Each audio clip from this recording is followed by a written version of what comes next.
The Sims 2 was my favorite entry in the iconic series. A bizarre world featuring aliens, mole people, Bigfoot, tax evaders, giant bugs, and any other number of outlandish enigmas that made it so memorable.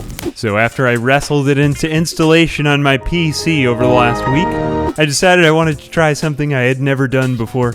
Something that would help me relearn the game after playing The Sims 1. When I entered Desiderata Valley and designed my sim, I knew I would be working from the ground up this time. It's the Sinkhole Challenge.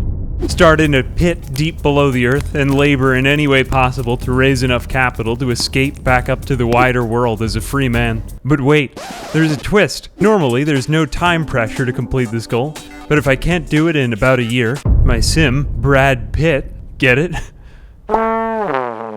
Will unfortunately advance to old age. Would I escape or die before time runs out in the pit? Okay, here are the rules. This is basically a starting with nothing challenge, except it would be too easy to start in an empty lot at ground level. That's for normies. So I went about the expensive task of defying the local homeowners association and lowered my property hundreds of feet below surface level. What remained was a square that showed exactly where my property ends. I began by puzzling over some of the blaring issues that were staring me right in the face. How would I retrieve the newspaper every morning, for example? Was it possible for other Sims to fall in and join me in my apparently Sisyphean task? Those were questions for later. I simply didn't have the time. There was still daylight and much business to attend to.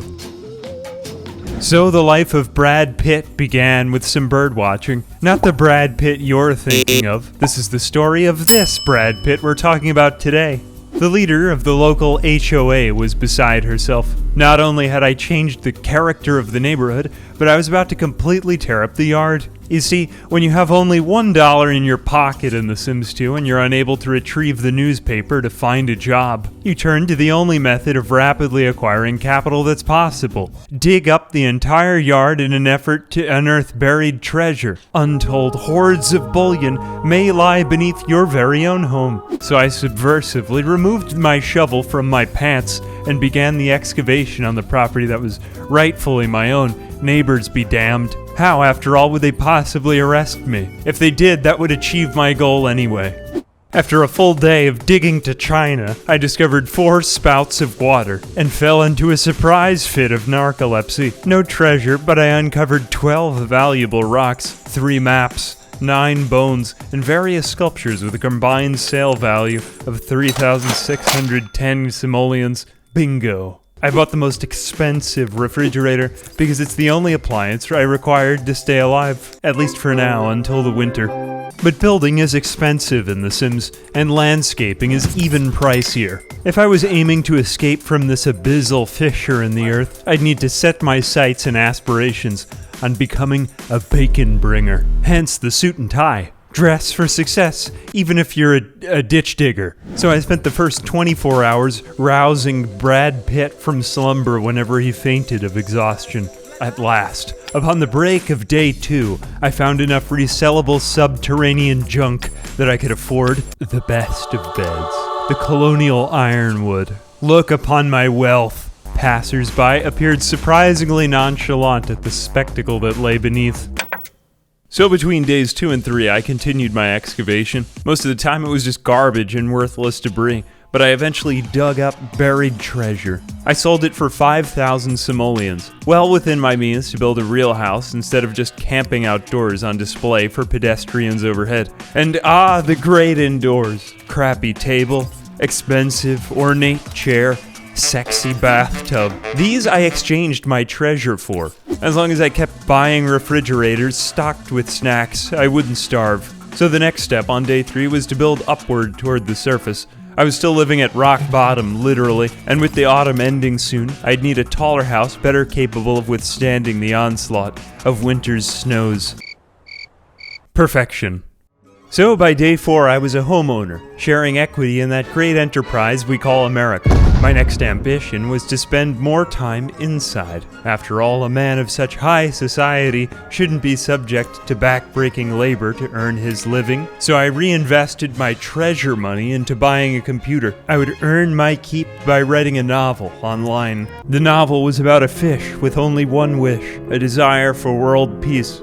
In order to achieve world peace, he unfortunately fell into the trap of earning money to bring about his wishes.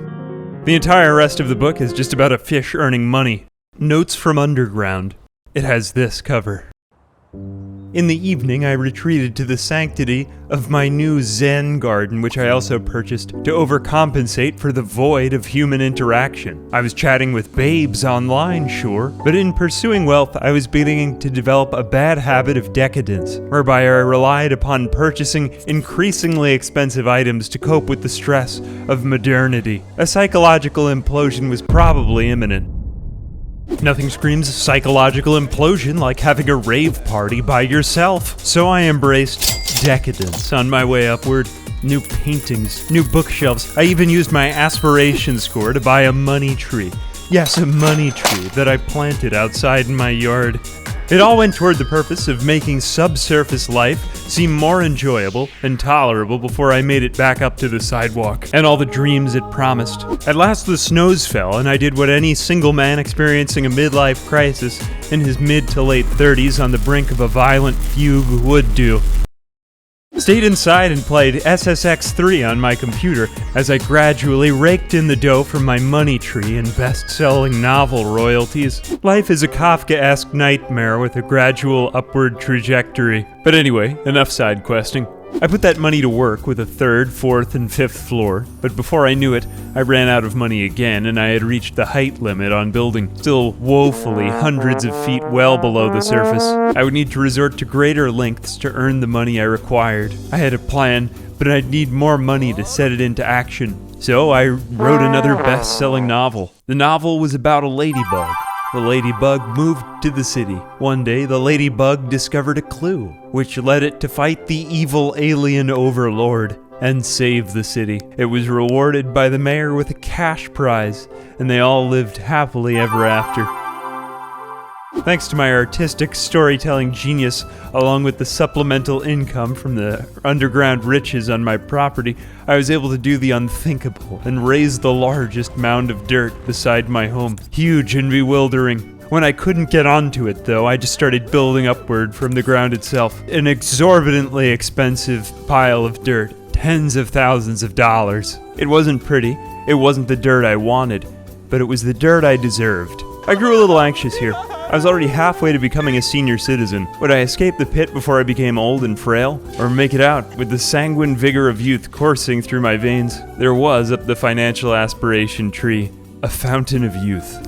The ultimate goal. Make it out into the world with both time and money. Yes, that made sense. So I prepared the yard for the landscaping needed to make my escape. To raise enough money, I excavated the last of the buried treasure and sold my house with all its furnishings and possessions. This gave me enough resources and space to raise the last ground and complete the spiraling labyrinthine staircase that zigzagged back and forth proudly toward the sidewalk, into the last tower, spiraling up the staircase, and finally out the door onto the grass, where I could step foot into my new life as a free man. And so I raced up the stairs, up the other stairs, and the other stairs, and the other stairs. At last, fresh air, free as a bird, a miracle. Like discovering my legs again for the first time. Even the most mundane of tasks were a joy. Placing the newspaper in the trash. I experienced all over again the fun of paying bills, the familiar, awkward, sidelong glances of passers-by.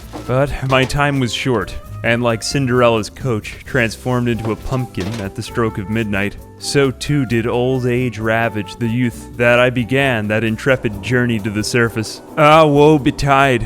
But while there's life, there's hope, they say. I spent the last of my youth to find a job and climb that tree of aspirations, learning skills, acquiring luxury goods, and making every single day count. If I achieved enough and averted disaster, I could secure enough money to drink the old age serum and maybe, just maybe, reverse the aging process to wind back the clock on those lost days, once again spent underground. But any minute now, I would get old. I could feel it in my bones. And before I knew it, I was geriatric, an old coot. Ironically, just when I earned the anti-aging serum. But maybe I could make up for lost time. The past was perhaps mutable. No one had ever proven the contrary. A couple shakes and I was already feeling younger, stronger, more virile. It seemed it was working. Maybe if I just drank enough until... Death is not the end. In the words of Gandalf the Grey, just another path, one that we all must take. Well, for what it's worth, the best things in life are long and challenging, and best looked back upon with rose-tinted lenses a few years later. Well, thank you for striving in your splendid life and making every moment an adventure. Thank you, Brad Pitt with 1 T. And thanks to my patrons, who each have the power of youth coursing through their veins right now. I'm Ambiguous Amphibian. Until next time.